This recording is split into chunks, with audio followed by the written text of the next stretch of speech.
¿Cómo están? Tengan todos muy buenos días o muy buenas tardes, ¿no? Hoy día comenzamos el programa Amasando la Palabra. Este programa llega gracias a la misericordia, a la compasión, a la fe de un Dios que nos ama con amor incomprensible para nosotros. Bueno, hoy día vamos a seguir con la saga de Mateo, Mateo 12. Mateo 12, nos toca Mateo 12, 15, ¿no? Un día, el día de ayer, tocamos Mateo 12 del 9 al 14 y vamos a hacer una pequeña introducción para poder encajar las piezas de rompecabezas, porque la Biblia no para, es decir, no tiene pausa, no son fragmentos es decir, es parte de un todo. En el Mateo 15 es parte de acontecimientos anteriores, situaciones anteriores, ¿no? El contexto que le dicen.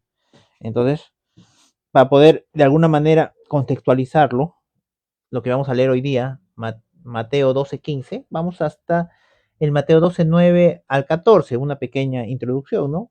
Eh, Pasando de ahí vino a la sinagoga de ellos y ahí había un hombre que tenía la mano seca, ¿no?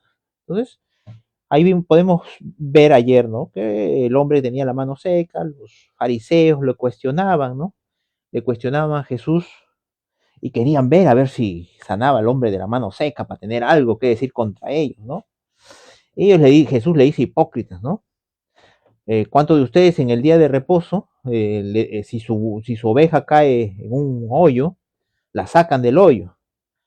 ¿Acaso no vale más una vida de un ser humano que una oveja? Es decir, ¿no? Entonces, eh, los fariseos eran protectores de animales, ¿sí? Pero se olvidaban que, es decir, los animales son importantes, por supuesto, que hay que protegerlos, por supuesto, pero dentro de las leyes hay leyes importantes y hay leyes más importantes. Y como dijo Jesús en Mateo 6, si no me equivoco, 20, algo por ahí, ¿qué es más importante? ¿La comida o la vida? ¿No? Entonces, dentro del reino de Dios hay cosas que son importantes, por supuesto, hay cosas que son importantes, pero hay cosas que son más importantes. Entonces acá también Jesús hace ese juicio de valor, ¿no? ¿Qué es más importante? ¿Un animal es importante? Por supuesto, es importante, pero más importante es un ser humano, ¿no? Entonces, ese mismo juicio de valor hace Jesús aquí, ¿no? Con respecto, ¿no? A la hipocresía de ellos, ¿no? Que ellos se iban en contra de su bienestar económico, en contra de su estilo de vida, ¿no? Acondicionaban la ley para poder interpretarla según sus necesidades, ¿no? Y no según la misericordia y la gracia de Dios. Era una interpretación según sus necesidades, según sus deseos, sus anhelos. Era una interpretación basada según sus ambiciones, sus egoísmos, ¿no? Entonces, era así. Es por eso que Jesús le dice hipócritas. Entonces aquel hombre extendió la mano y él la extendió. Entonces dijo a aquel hombre, extiende la mano. Y él extendió y le fue restaurada, sana como la otra. Y saliendo los fariseos tuvieron consejo contra Jesús para destruirlo, ¿no? ¿Cómo es cuando alguien va en contra de los anhelos, de los deseos, ¿no? De su soberbia, de su egoísmo, expone, expone claramente la voluntad de Dios, expone por qué decir, era obvio que Dios respaldó lo que Jesús enseñó o lo que Jesús dijo, para ser más puntual. Dios respaldó lo que Jesús hizo mostrando una señal milagrosa, manifestándose a través de la mano seca de este hombre. Si hubieran tenido razón los fariseos, si hubieran tenido razón la interpretación que le daban los fariseos a la ley, lo que hubiera dicho Jesús, no hubiera pasado absolutamente nada. Pero Jesús, Dios respaldó las palabras de Jesús a través de esta señal o de este milagro. Dijo Dios, no tuvo que decirlo, pero con esta acción, Dios está diciendo, Él tiene la razón. Este hombre que ven aquí tiene la razón, ¿no? Entonces, y estos hombres llenos de orgullo, de soberbia, de vanidad, al ser expuestos de esa manera delante de todos, ¿no? Todos al ver eso dijeron, indudablemente, este hombre, Dios está con él, indudablemente. Es decir, ¿quién extiende la mano? Le dijo, y de pronto extiende el hombre la mano y su mano queda tan buena como la otra. Un hombre que capaz, en pueblo chico, es decir, todo se sabe. Un hombre que todos los días lo veían a este hombre con su mano atrofiada, seca, es decir, los músculos, huesos, la piel está pegada al hueso, totalmente inutilizable, ¿no? Entonces, por falta de circulación, por falta de lo que haya sido, es decir, atrofiación de los nervios, del músculo, ¿no? Era una mano seca, ¿no? Entonces, ahí podemos ver que ese hombre totalmente, que todos lo conocían, al ver lo que se recuperó de esa manera, ¿no? Quedaron, los fariseos quedaron en ridículo con sus enseñanzas, cuestionados en sus enseñanzas, humillados en su supuesto entendimiento de las escrituras, en su supuesta interpretación de las escrituras. ¿Por qué? Porque Dios había respaldado a través de este milagro a Jesús. Es por eso que en ese momento no pudieron hacer nada contra Jesús. Pero sí, llegada la noche, después se reunieron entre ellos, ¿no? Los ofendidos, los aquellos que sentían que estaban yendo contra la voluntad de Dios, ¿no? Y estaba yendo en contra de sus intereses. Porque ¿qué pasaría si Jesús seguía así? Iba a ser él el sumo sacerdote de todos. Y ellos se iban a quedar en ridículo. El pueblo los iba a sacar a ellos, no los iba a reconocer como hombres de Dios o como hombres que Dios ha puesto dentro de la sociedad, ¿no? Entonces, planifican para qué? Para destruirlo. Planifican para destruirlo. Y donde hay celos, envidias, odios, están las obras de la carne, ¿no? Y vanidad, inmundicia, lascivia, ¿no? Entonces, planificaron para destruirlo. ¿Y qué vino a hacer el diablo? Matar, robar y destruir. Entonces, estaban totalmente adoctrinados por el diablo, aún conociendo las escrituras, aún conociendo la Biblia, aún conociendo todo eso, todas las escrituras, es decir, la interpretación nacía de su carne, nacía de su odio. Es por eso que leer la Biblia con odio, con rencor, con celos, con envidia, simplemente lees literatura y se convierte en algo dañino, perjudicial. Es por eso que ellos hacían doblemente hijo del diablo a la gente. Agarraban un prosélito y dice que lo hacían doblemente hijo del diablo. Es impresionante, es decir, por eso es que cuando alguien con un corazón que no está puro delante de Dios, un corazón lleno de rencor, de odio, de celos, de envidia, de vanagloria, lee la Biblia, va a leer ¿para qué? Para destruir, ¿no? Para corromper, para desinformar. Cuando hay falta de perdón y lee la Biblia, es decir, ¿qué hace? Simplemente está llevando veneno a los demás. Veneno, ¿no? Es como que un cuchillo, ¿no? Un cuchillo, una persona puede utilizarlo para cortar el pan, ¿no? Y para darle con relleno a la gente, o puede utilizarlo para asaltar, para matar, para destruir, ¿no? Entonces la Biblia también tiene ese instrumento de manipulación, puede manipular mucha gente. Es un instrumento para justificar todos mis apetitos carnales, en la Biblia encuentras para justificar todos tus apetitos carnales, todos tus deseos. Encuentras en la Biblia justificación, encuentras. Argumentos, encuentras de todo en la Biblia.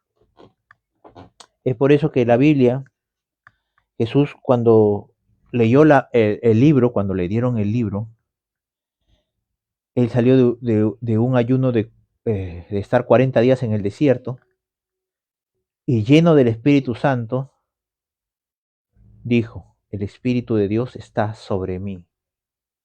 Entonces, la única forma de entender la Biblia es lleno del Espíritu Santo. Lleno del Espíritu Santo. Es la única forma de conocer lo que Dios quiso decir. El único intérprete de la Biblia es el Espíritu Santo, el Espíritu de Cristo, el Espíritu de Dios. ¿No?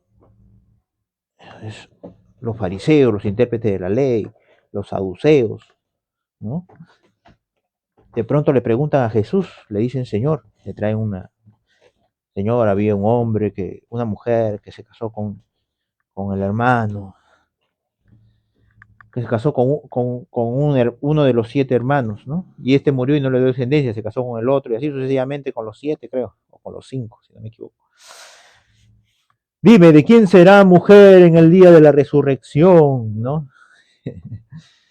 Y Jesús le dice, ustedes hierran mucho porque desconocen las escrituras y desconocen el poder de Dios. Entonces, uno puede conocer las escrituras, sí, pero para una verdadera interpretación, uno tiene que conocer el poder de Dios, tiene que conocer a Dios mismo, tiene que conocer al Espíritu Santo, el intérprete, el autor de la Biblia.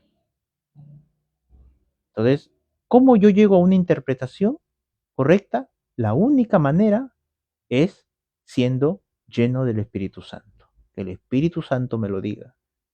No hay otra manera. No existe otra manera. El autor y el consumador ¿de qué? De la fe.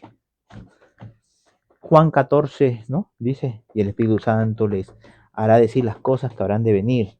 Él tomará de lo mío y les hará saber a ustedes. Entonces, el Espíritu de Dios, el Espíritu Santo,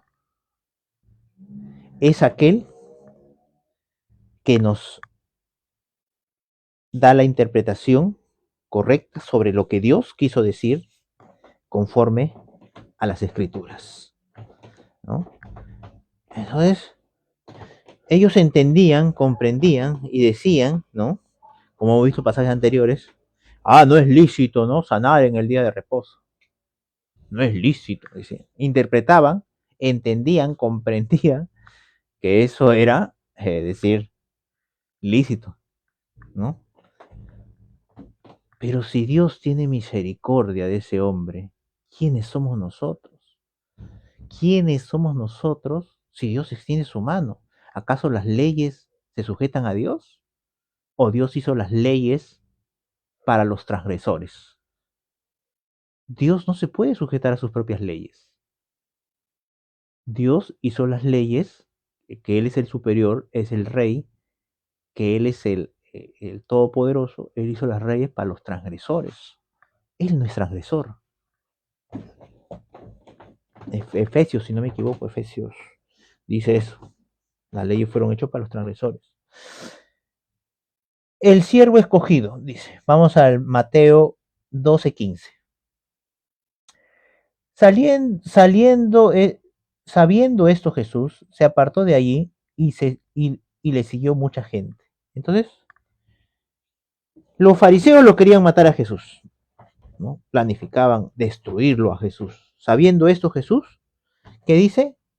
Se apartó de ahí y le siguió mucha gente. Entonces Jesús se llegó a enterar, ¿no? Jesús se llegó a enterar de que los fariseos lo querían matar. Y él se apartó de ahí. Aún no era su hora. Él no se movía por miedo, no, que me van a matar, hoy mejor me voy, no. Si él hubiera tenido miedo, temor de la muerte, hubiera pecado.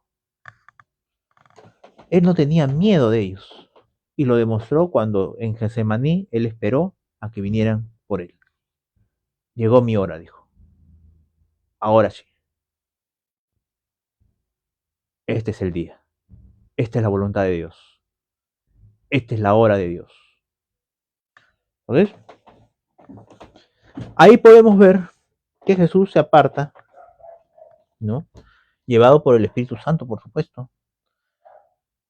Se apartó de ahí y le siguió mucha gente y sanaba a todos. Y les encargaba rigurosamente que no le descubriese. Esto es lo que Jesús dice, es decir, es una de esas frases de Jesús imposibles. Son los imposibles de Jesús. Las palabras imposibles de Jesús. Manda rigurosamente, dice, no, no, que nadie lo sepa. Si alguien estaba leproso y era sanado, ¿no? ¿Cómo lo ocultaba eso? Dígame, ¿cómo ocultaba si alguien estaba leproso, si alguien estaba ciego, si alguien estaba paralítico, ¿no? Si alguien recuperaba la vista, si alguien hablaba, ¿no? ¿Cómo? ¿Cómo ocultaba eso? Si este hombre, igual como la mano seca, de pronto su mano se restablece igual que la otra, ¿cómo ocultas eso? ¿Mm?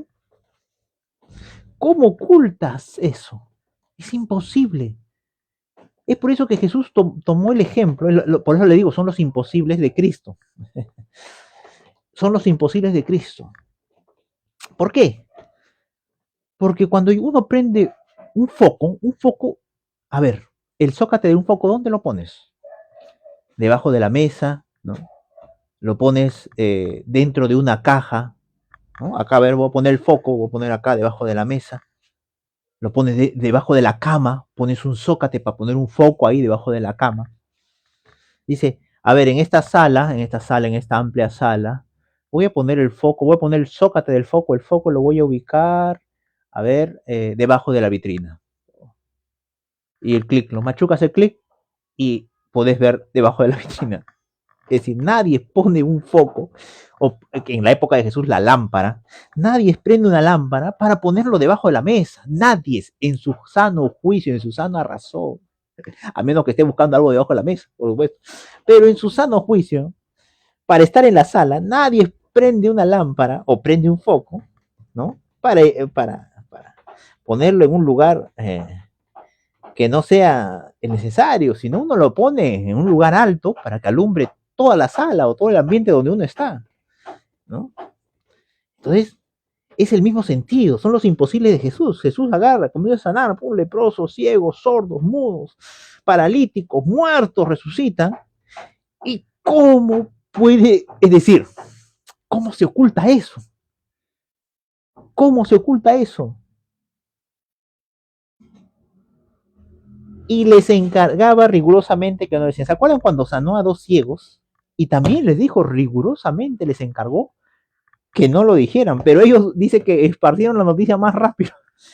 ¿Por qué? Porque es decir, alguien que está ciego, que camina a tientas, ¿no? ¿Cómo hace para ocultar eso, para cumplir ese mandamiento de Jesús? Es imposible, imposible. Un hombre tendría que otra vez cerrar los ojos, ¿no? Y caminar a tientas. Y nadie que recibe la luz de Cristo puede volver otra vez a caminar a tientas. Nadie que recibe el Espíritu Santo, la llenura del Espíritu Santo, se puede poner bajo tierra. Es imposible. Dios llena para que sea mostrada la luz al mundo, a los que necesitan, para que alcance misericordia por aquellos que necesitan.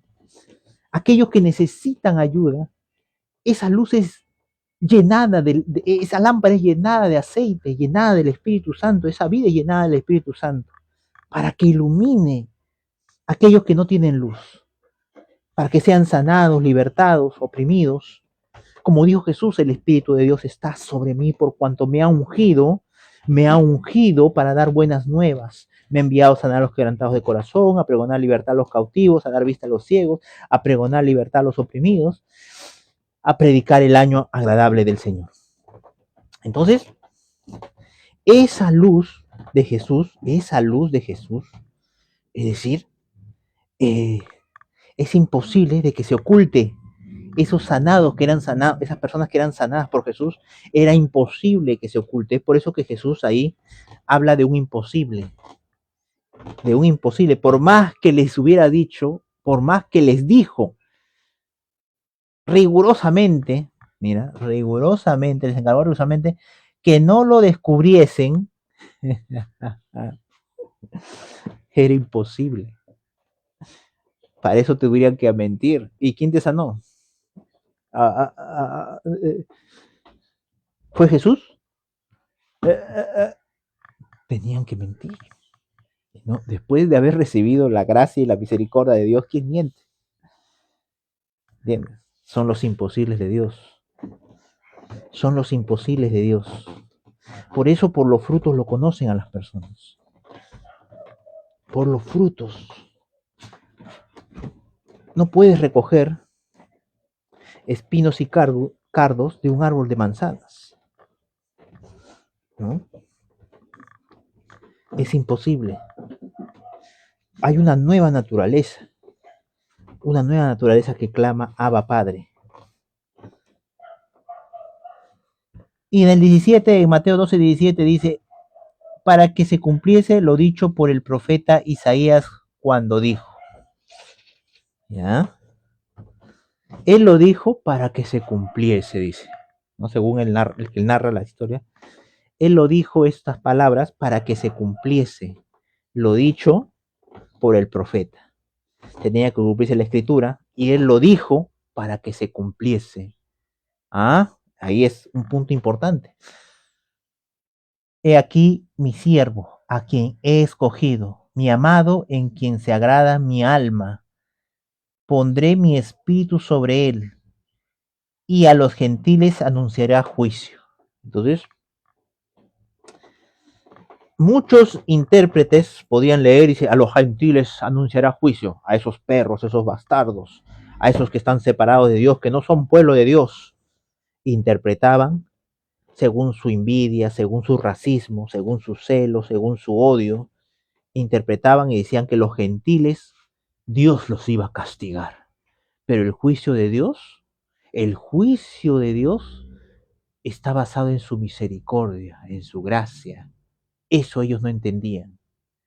Ellos decían, no tiene gracia para con nosotros, misericordia para con nosotros, porque nos escogió. Somos el pueblo escogido de Dios.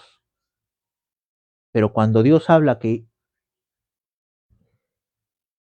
y a los gentiles anunciará juicio. Entonces dirá, los va a destruir, los va a aniquilar, claro, claro, lo justo que podría ser con esa gente pagana que adora ídolos, que celebra la Navidad, que celebra, pone el arbolito, esa gente pagana que pone las luces, las bolas que dicen que son de Satanás, las bolas de Satanás. No, esa gente pagana que agarra y pone, ¿cómo se llama? Santa Claus, que son Satán Claus, en verdad están siguiendo a Satán Claus, esa gente pagana, ¿no? Sí, debe morir, porque la Navidad es un espectáculo, es una fiesta pagana de Amolok y de Loki, que de los demonios y que esto que lo otro, ¿no? Entonces, según tu odio, según tu racismo, según tu envidia, según tu naturaleza, tú interpretas las escrituras y piensas que Dios está diciendo, lo va a destruir, va a emitir juicio contra los gentiles, contra los paganos, contra los pecadores. Y Dios no dice eso. No contenderá, ni voceará, ni nadie oirá en las calles su voz.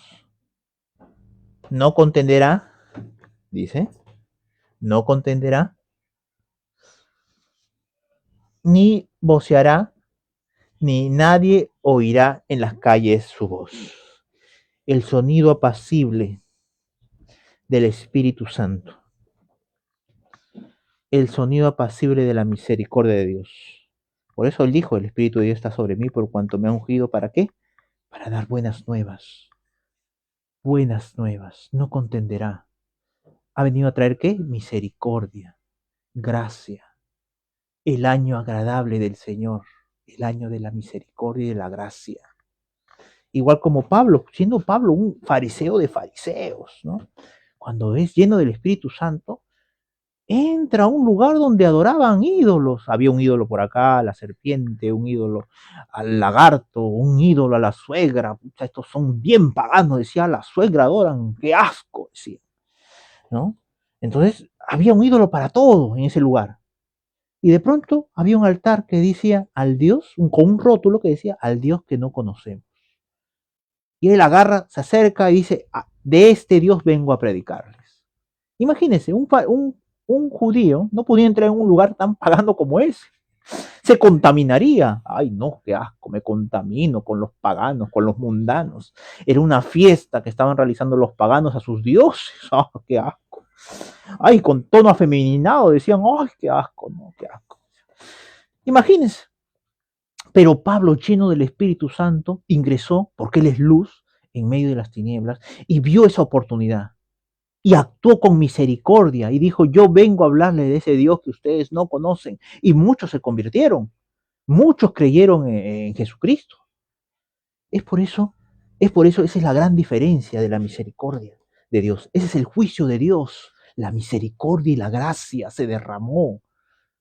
Ese es el juicio de Dios. Mientras que los judíos pensaban que el juicio era la destrucción, igual que Sodoma y Gomorra van a ser destruidos. Estos malditos, estos perros, estos degenerados, ¿no? Estos idólatras. Pero la justicia de Dios es la misericordia de la gracia, el año agradable del Señor. Entonces, en estas fiestas uno puede volverse como un fariseo, ¿no? Se puede volver y puede decir, ah, no, no me voy a contaminar con la Navidad no existe. Jesús no nació el 25 de diciembre, Jesús nació, no registra la vida en junio, en julio nació capaz, ¿no? Uno puede decir, no, no me contamino con los paganos, con los mundanos, o puede agarrar como Pablo, lleno del Espíritu Santo, y buscar esa oportunidad, buscar ese altar, que ellos supuestamente el nacimiento de Jesús, ponen pequeños animalitos, ¿no? Pone ahí, vengo a hablarles de ese Jesús que está de yeso, vengo a hablarles a ustedes. Él no quedó bebito, él creció, a los 30 años fue lleno del Espíritu, predicó el Evangelio del Reino de Dios, luego fue acusado por los judíos, entregado a los romanos y padeció en un madero. Pero él no quedó ahí, fue sepultado, pero al tercer día resucitó. Y podemos hablarle de ese Cristo, de ese Dios que ellos desconocen, que piensan que son regalos, que son árboles, que son luces. Y podemos aprovechar, como dijo Jesús, sed mansos como palomas y astutos como serpientes. Eso lo dijo Jesús, no lo dijo ningún motivador internacional, ni un orador, no, lo dijo Jesús. ¿Cómo la gente del mundo utiliza lo que sea para llevarlo a su reino? La gente del mundo utiliza lo que sea para llevarlo a su reino. Utiliza mañas, utiliza palabras, utiliza de todo. Y la gente que tiene la luz, la gente que tiene la luz, no utiliza todas las herramientas para llevarlo al reino de Dios, como Pablo hizo, sin miedo a contaminarse. ¿Por qué? Porque Él era la luz, el Espíritu Santo, que es luz en nosotros, desvanece las tinieblas inmediatamente, ¿no? A Jesús lo tocaban una mujer con flujo de sangre, según las escrituras. Si una mujer con flujo de sangre te tocaba, quedabas inmundo por varios días. Quedabas inmundo. A Jesús lo toca y esta mujer, en vez de contaminar a Jesús, esta mujer queda sanada. ¿Por qué? Porque somos luz. Porque el Espíritu Santo que mora en nosotros, Él hace la obra. Entonces, si tú tienes miedo a contaminarte, es decir, ¿no? No tienes la firme convicción, no tienes la fe. ¿Con quién estás? ¿O quién mora en ti? ¿O si mora Él en ti? ¿No? Porque el perfecto amor echa ¿qué? Fuera todo temor. Y luego dice en el 12:19, no condenará ni voceará, a ver, por eso dice, no condenará ni voceará, ni nadie oirá su voz. No condenará. No condenará. Es una palabra de misericordia y gracia. La caña cascada no quebrará. Una caña cascada, una caña que ya está para tirar, ¿no? Una caña que ya está para la basura, para el fuego. No la va a tirar, no la desechará. ¿Cuánta gente está como caña cascada en el mundo sin Cristo? Y muchos hombres la desechan. Dicen, "Oh, ¿este quién lo va a salvar? Este ya está condenado. Este ya está condenado para el fuego". Y lo condenan para el fuego del infierno. Su decisión es que se queme. Al infierno vas a ir. Dice Jesús, el Espíritu Santo, dice, y la caña cascada no quebrará.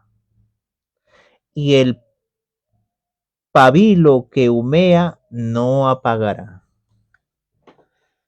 ¿No? Cuando un pabilo humea, es que ya está el rojito encendido ya para a minutos de morir. No va a llegar y va a agarrar y te ayudo, dice. Te ayudo, te envío al más allá.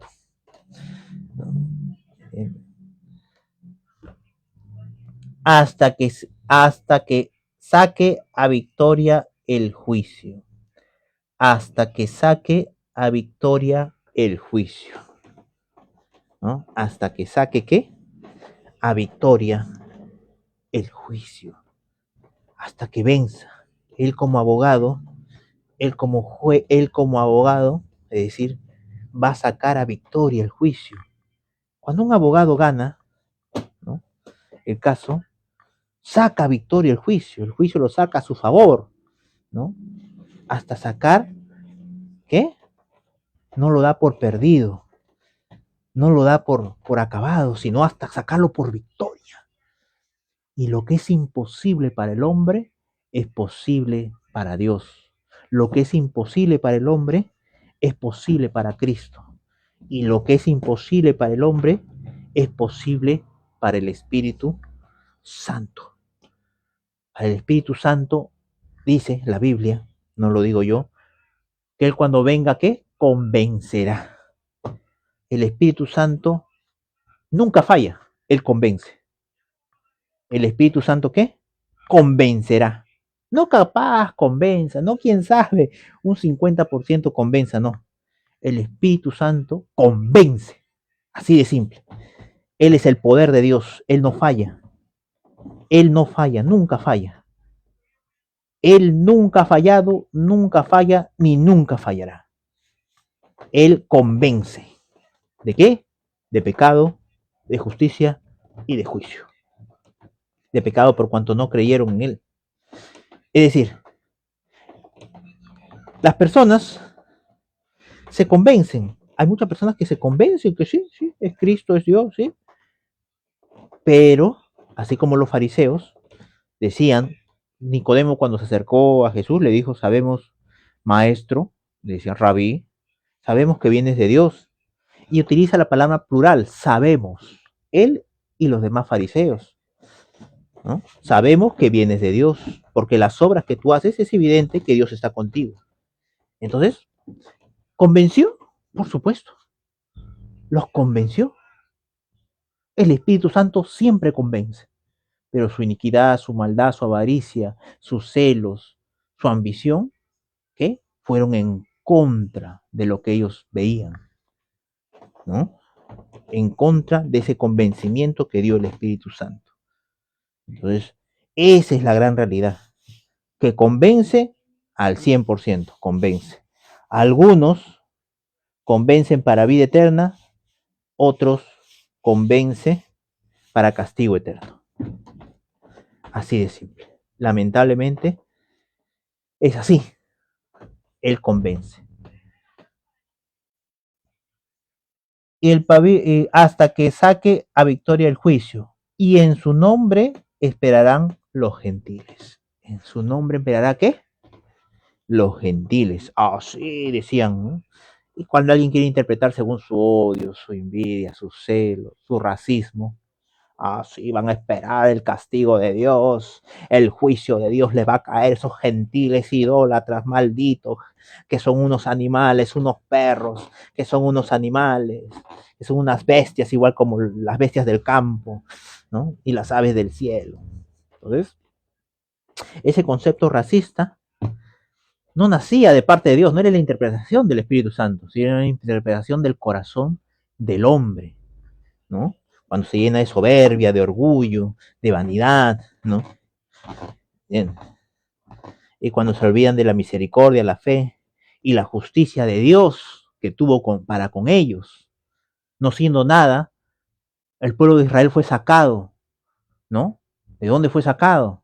De un pueblo idólatra, de un pueblo idólatra. Abraham hacía ídolos, su familia hacía ídolos y Dios sacó a un hombre de ahí. ¿Ah? ¿Y qué? ¿No podía hacer eso con los gentiles también? ¿Ah? ¿O envidia tienes de que él sea bueno? ¿Mm? Y Dios lo mostraba en la Biblia por muchas partes, pero el odio, los celos, la envidia, la codicia del corazón, ¿no? La falta de perdón, hacían que, ¿qué? Que interpretaran según su corazón y no según el Espíritu de Dios. Es por eso que nosotros, si tú consideras a Jesucristo Dios, si tú lo consideras Dios, Él dijo, ¿no?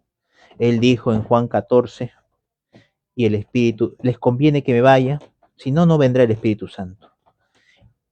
El Espíritu Santo es el poder de Dios. Pedro, recibiendo una revelación, Jesús le dijo, esto no te lo reveló ni carne ni sangre, sino mi Padre que está en los cielos. Abimelech, el rey de Gedeón, recibiendo una revelación, Dios le dijo, has tomado mujer ajena. Una revelación lo puede recibir cualquier ser humano, en sueños, en visiones, a un mensaje, sea ateo, sea agnóstico, una revelación lo puede recibir cualquier ser humano, porque así Dios hace llover sobre justos e injustos, sobre buenos y malos.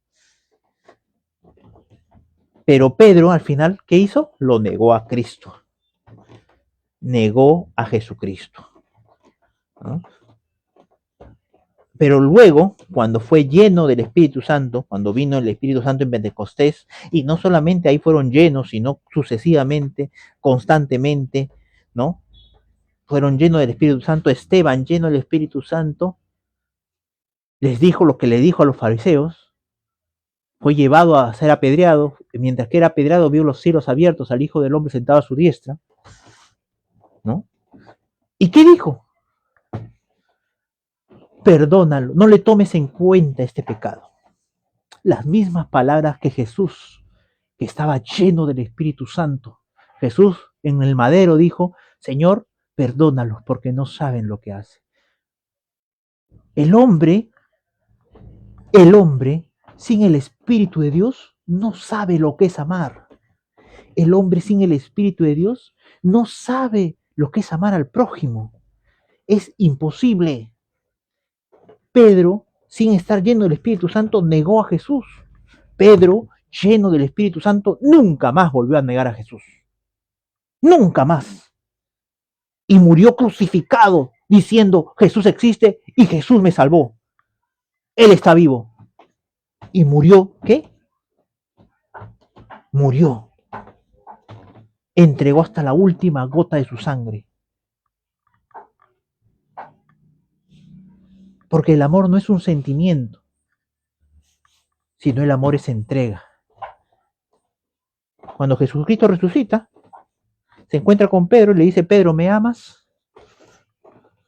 Y Pedro, habiendo lo que había pasado en el pretorio, viendo el rostro de Jesús cuando cuando cantó el gallo y él la había negado 3 veces, hasta con insultos, dice las escrituras, lo había negado, miró el rostro de Jesús y fue y lloró amargamente, ¿no?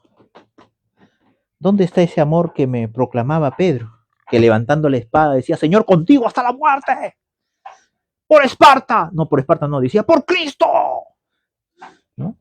Entonces, ¿su voluntad era férrea? Sí, era férrea. ¿Su decisión era convincente? Sí. Los demás discípulos arangaron juntamente con Pedro. Sí, contigo, Señor, hasta la muerte, sí. Pero la hora y la hora, en el momento, ¿no? En la situación, eso que consideramos amor se desquebrajó en Pedro. No pudo mantener su palabra. No pudo mantener lo que él sentía. La convicción férrea que él tenía. Entonces,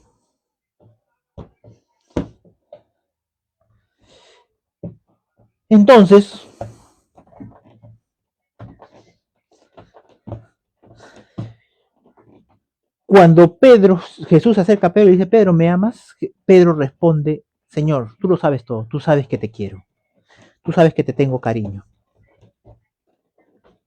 tú sabes que te tengo aprecio, porque la palabra griega que utiliza ahí es querer, te tengo aprecio, como un amigo, te estimo, ¿no? Te estimo como un amigo, sí. En pocas palabras decía, yo no te amo como tú me amas. Yo no te amo de la forma que tú me amas. Es imposible replicar esa palabra, la que tú utilizas, es imposible replicar de mis labios. Es imposible. Tú lo demostraste, Jesús. Tú me cuidaste a pesar, borraste la evidencia cuando le corté la oreja al ¿cómo se llama? Al siervo del sumo sacerdote. Le corté la oreja y tú levantaste la oreja, se la pegaste nuevamente y borraste en sí toda la evidencia y me libraste de la cárcel. Porque tranquilamente hubiera ido a prisión y capaz me hubieran matado, ¿no? Pero tú borraste la evidencia. Yo no te amo, las palabras que tú dices no las puedo repetir. Te tengo cariño, te tengo aprecio. Nada más, tú lo sabes todo. Tú sabes quién soy. Tú sabes mejor que yo quién soy yo. Tú lo sabes. Y nuevamente, y Jesús no le dice, yo te amo, Pedro, no le dice. Le dice, apacienta mis ovejas. Porque el amor no son palabras, el amor son decisiones, son acciones. Jesús al decirle, apacienta mis ovejas, le estaba entregando las ovejas que él murió en la cruz. Él vino, ¿por qué? Por las ovejas perdidas. Lo más importante, por lo que él vino, lo más importante que Jesús amaba, se lo entregaba a Pedro. Con esa acción le estaba diciendo, yo te amo, al entregarle las ovejas. Y nuevamente le pregunta, Pedro, ¿me amas? Señor, tú lo sabes todo. Tú sabes que te tengo cariño, te tengo aprecio, te estimo, pero no te amo como tú, de la forma que tú me has amado. No te amo. Parafraseando, ¿no? Y Jesús nuevamente le vuelve a entregar, apacienta mis corderos. Aún los más pequeñitos, apaciéntalos. Yo confío en ti, yo confío en mí, habrá dicho Jesús. Yo sé que vas a poder hacerlo. Yo sé que vas a poder hacerlo. Jesús le dice, te amo, entregando los corderos. Y nuevamente, por tercera vez, le pregunta, Pedro, ¿me amas? Y Pedro, entre lágrimas, quebrados, Señor, tú lo sabes todo. Tú sabes que te tengo cariño, te tengo aprecio, pero no te amo como tú me amas. Es imposible replicar la misma palabra que tú dices. Es imposible.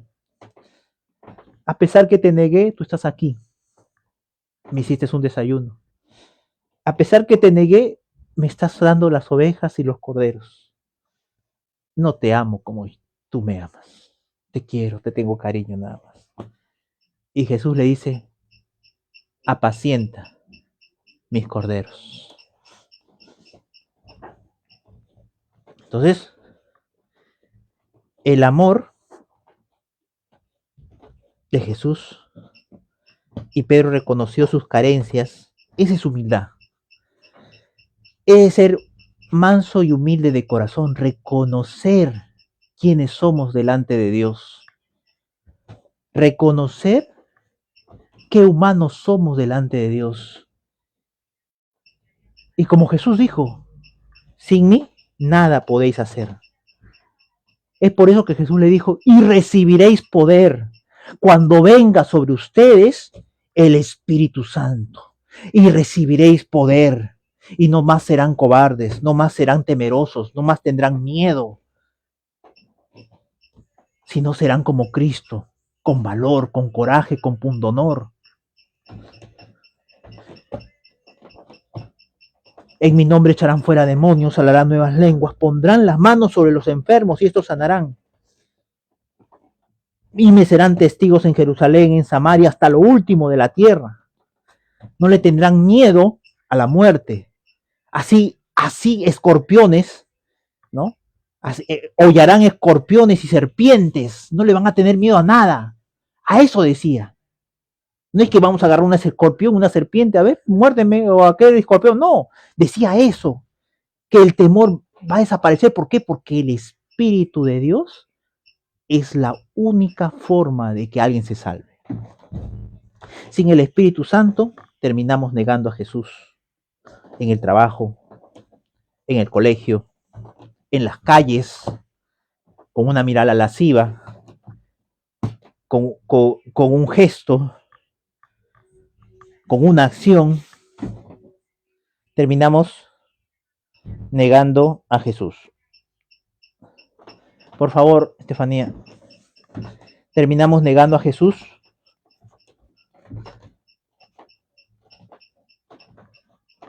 Con una acción, con una mirada, con una decisión, con una falta de acción terminamos negando a Jesús. Estefanía, por favor.